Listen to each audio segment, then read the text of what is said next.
The word of the Lord came to Jonah. Go to the great city of Nineveh and preach against it, because its wickedness has come up before me. But Jonah ran away from the Lord and headed for Tarshish. After paying the fare, he went aboard and sailed for Tarshish to flee from the Lord. Then the Lord sent a great wind on the sea, and such a violent storm arose that the ship threatened to break up. All the sailors were afraid, and each cried out to his own God. And they threw the cargo into the sea to lighten the ship. But Jonah had gone below deck, where he lay down and fell into a deep sleep. The captain went to him and said, "How can you sleep? Get up and call on your God. Maybe he will take notice of us, and we will not perish." So they asked him, "Tell us, who is responsible for making all this trouble for us? What do you do? Where do you come from?" He answered, "I am a Hebrew and I worship the Lord, the God of heaven, who made the sea and the land."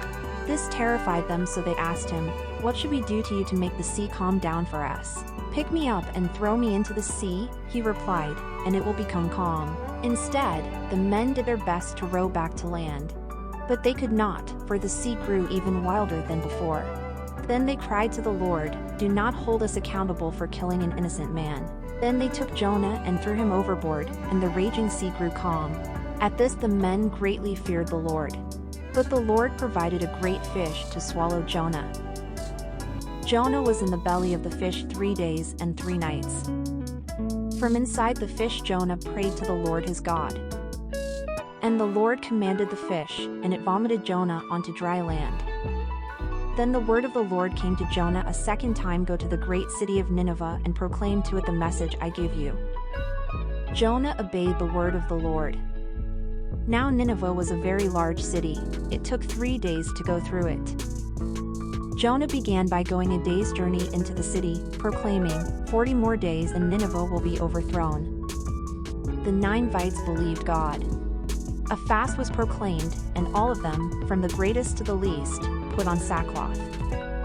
When Jonah's warning reached the king of Nineveh, he rose from his throne, took off his royal robes, covered himself with sackcloth and sat down in the dust. Then the king and his nobles sent this decree throughout the city: "No one, not even the animals from your herds and flocks, may eat or drink anything at all. People and animals alike must wear garments of mourning, and everyone must pray earnestly to God. They must turn from their evil ways and stop all their violence." When God saw what they did and how they turned from their evil ways, he relented and did not bring on them the destruction he had threatened. This change of plans greatly upset Jonah, and he became very angry. So he complained to the Lord about it. "I knew that you are a merciful and compassionate God, slow to get angry and filled with unfailing love. You are eager to turn back from destroying people. Just kill me now. I'd rather be dead than alive if what I predicted will not happen." The Lord replied, "Is it right for you to be angry about this?" Then Jonah went out to the east side of the city and made a shelter to sit under as he waited to see what would happen to the city. And the Lord God arranged for a leafy plant to grow there, and soon it spread its broad leaves over Jonah's head, shading him from the sun. This eased his discomfort, and Jonah was very grateful for the plant. But God also arranged for a worm. The next morning at dawn the worm ate through the stem of the plant so that it withered away.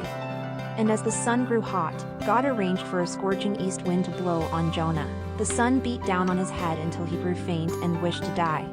"Death is certainly better than living like this," he exclaimed. Then God said to Jonah, "Is it right for you to be angry because the plant died?"